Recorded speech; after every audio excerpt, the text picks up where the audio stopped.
En Égypte, la place Tahrir est-elle en train de vivre sa seconde révolution? Nouveau rassemblement aujourd'hui pour réclamer la chute du maréchal Tantawi, et ce au lendemain de la plus grande manifestation depuis la chute d'Hosni Moubarak il y a 5 mois.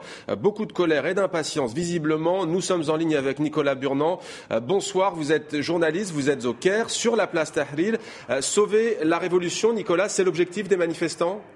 Oui, tout à fait. Ils sont encore plusieurs milliers sur la place Tahrir. Certains campent depuis 10 jours sur le rond-point. Ils ont dressé leurs tentes et sont ravitaillés par les marchands. Autour des tentes, comme hier, les Égyptiens ont commencé à se rassembler. La circulation est bloquée tout autour de la place. La fouille est systématique. Elle est dirigée par des jeunes Égyptiens. Il n'y a aucun policier ou du moins en uniforme sur la place.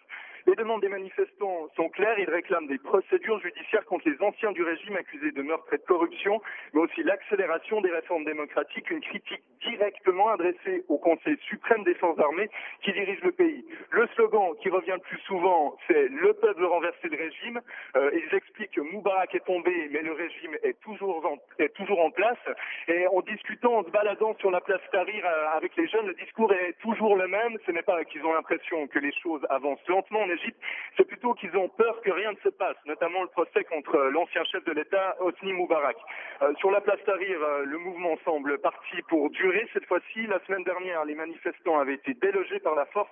Pas de rumeur de ce type pour le moment au Caire.